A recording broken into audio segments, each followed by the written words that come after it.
When I was a new Airbnb host, I didn't put as much value on what I do now in giving my guests so much information and detail before they arrive at my apartment. What I found is it actually doesn't restrict them, it empowers them. People thank me all the time. I'm getting more and more great reviews saying I'm the best host ever, which I'm really grateful for because I do put a lot of effort into what I do.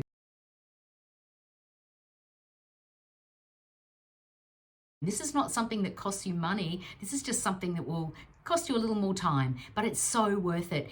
Even when times are tough, people will go back and read your reviews.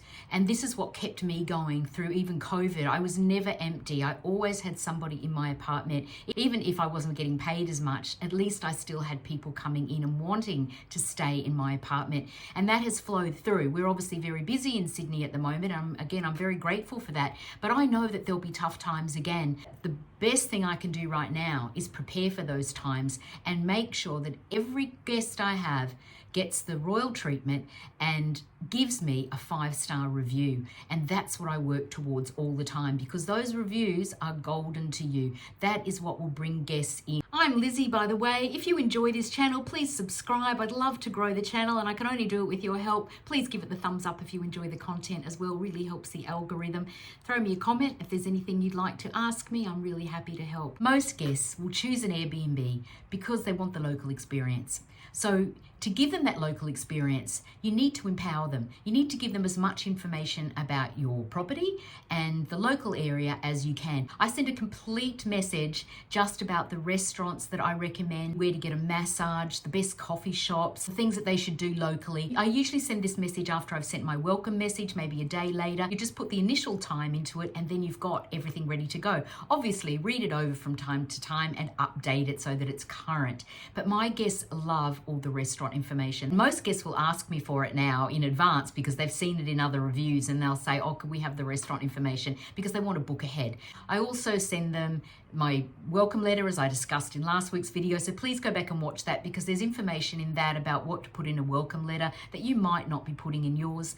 I also send them a very detailed house manual. I'm well aware you can put your house manual in your app, but I don't do that because I just found it was really clunky. I just find it better to send to them personally, and again I do that before they arrive. I usually do that about, say, 4 days before. That gives them time to read it over, to at least acknowledge that they've received it, and perhaps they then have time again to read it maybe when they're at the airport or on their way, because you know what it's like when you're traveling, particularly if you're going overseas. There is a lot to organize, there's a lot of packing to do, so you don't want to be hit with a lengthy house manual the day before you're leaving or a few hours before you leave. So make sure they get it well in advance so that you can also show Airbnb, if there are any hiccups with your house rules, that you have sent it well in advance and they've had plenty of time to read it. Now, I also make sure that there are hard copies in my apartment. I've got 2 different places where I put hard copies just in case they might miss the first one. There's the second one for them. This also includes all the emergency contacts that they might need while they're there. That is a rule here in Sydney,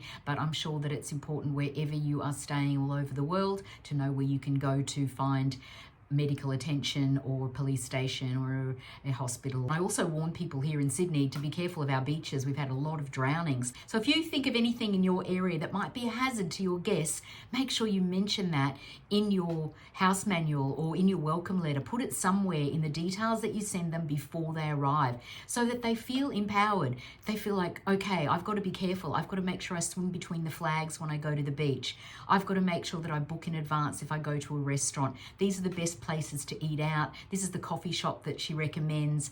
These are the walks I can go on.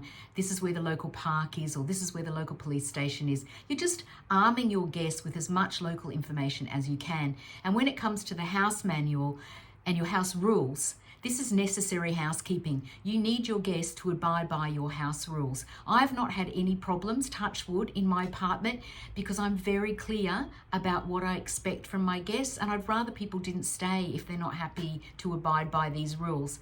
Now, just recently, I also read somewhere on Google, I think it was, where an Airbnb host had put signs all over the apartment asking people not to spray cologne and deodorants and things. I just think that's bizarre, obviously, because I mean, people have to live. You can't restrict people that much. They have to live in your apartment. So I wouldn't be doing Airbnb if that's your problem. People have to enjoy the space, but they also have to stick by your house rules. So things like, I don't like people walking on my carpet with their shoes on, just from a hygiene perspective. But I know people probably do it. I'd prefer they didn't, but at least if I mention it, they might just take care. I know some guests are very religious about taking off their shoes, but I know some probably don't. So you can't enforce that because of course you're not there. My apartment is spotless and people notice that. It's in all my reviews. So I'm again grateful for that they notice it, because I do put a lot of work into cleaning.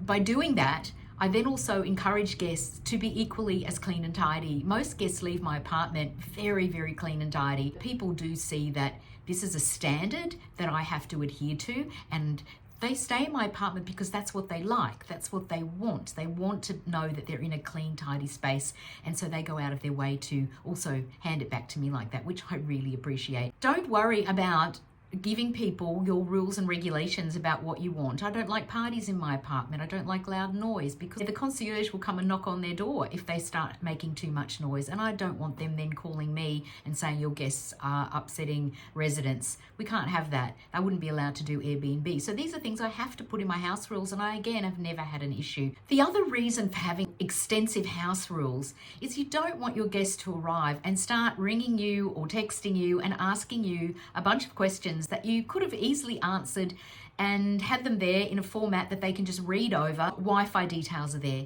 They know where to store things in the bathroom. They know where the vacuum is and how to use it. They know where to find the laundromat. They know where to find a dry cleaner that will do everything for them. They know how to use the dishwasher. They know where to go to the garbage chute. They know where the gym is and how to access it and what to do and what not to do in there and what time it's open. I also remind them where the cleaning products are, the ironing board, the iron, so they can just settle in and enjoy my apartment and then get out and enjoy the local experience. As a local, you can give them little inside tips. Things like, that little Italian restaurant down the road that they may never come across on Google, but it is a real hidden gem. They'll really appreciate that because they don't want to waste money. They've already spent a lot of money traveling there, spending it on your Airbnb. So give them little inside tips that will save them money, that will also get them enjoying their holiday fast, not having to spend time wasting time. So don't be afraid to send your guests lots of information. In my experience, it has only given me lots of 5-star reviews. Nobody has complained about it. They absolutely love it. As I said, they think I'm the best host ever. So give gifts, don't hold back. Don't restrict them though, empower them. They will have a much better time and they will remember you for how much care and time and effort you put into making their holiday a great memory, and that's what you want. You want them to come back, you want them to tell their friends, and make sure you send it well in advance. Give them time to read through all this information, give them time to ask you questions, and hopefully when they get there, they won't have too many questions. They'll just be able to get on with enjoying their holiday. I'll see you next time.